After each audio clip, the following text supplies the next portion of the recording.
अस्सलाम वालेकुम प्यारे बच्चों, कैसे हैं आप सब। आज हम पढ़ने वाले हैं रे का ख़ानदान। इससे पहले आप 3 ख़ानदान पढ़ चुके हैं, बे का ख़ानदान, जीम का ख़ानदान और दाल का ख़ानदान। आज बारी आती है रे के ख़ानदान की। इन ख़ानदान में सारे हर्फ एक जैसे होते हैं, सिर्फ इनकी पहचान किस तरह होती है हमें इनके नुक्तों के ज़रिए। तो शुरू करते हैं। सबसे पहले जो रे के खानदान का जो पहला हर्फ है वो है रे। रे खाली होता है, रे के पास कोई हर्फ नहीं होता। रे के बाद आते हैं रे।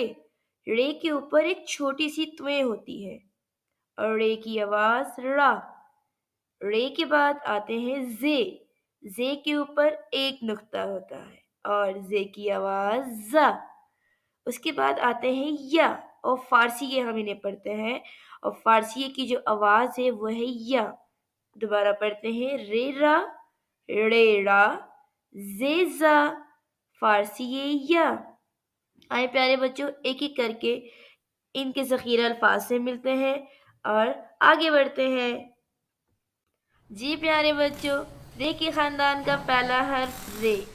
जैसे कि मैंने आपको बताया, रे खाली होता है, रे के पास कोई नुक्ता नहीं होता और रे हम पहले सीधा करके फिर थोड़ा सा टेढ़ा कर देते हैं। रे को लिखने का तरीका ये है। अब रे के साथी कौन कौन है? यूं तो बहुत से साथी हैं, लेकिन मैंने सिर्फ आपसे 2 साथी यहाँ पर बताए हैं। एक तो है रोटी, रे र रोटी, र र रोटी, और दूसरा रे र रक्षा, र र रक्षा। रे के बाद जो दूसरा हर्फ है रे। रे के ऊपर छोटी सी त्वें होती हैं और प्यारे बच्चों, रे से कोई हर्फ शुरू नहीं होता, ये हमेशा हर्फ के आखिर में आता है। जैसा कि आप देख सकते हैं, हम एक खूबसूरत सी वादी में हैं जहाँ पर पहाड़ हैं। वैसे तो पहाड़ जो है वो पे से स्टार्ट हो रहा है, लेकिन आखिर में किसकी आवाज़ आ रही है? रे की। पहाड़। और ये जो आपको ऊपर से नीचे आती हुई मकड़ी दिखाई दे रही है, ये आप देखिएगा रे बीच में इस्तेमाल हो रहा है, ना शुरू में ना आखिर में। तो इसका मतलब जो रे है हमारा, वो या तो आखिर में आता है या तो हर्फ के बीच में आता है, इससे कोई हर्फ नहीं बनता। रे के बाद अब आरी आती है जे की। जे की आवाज जा।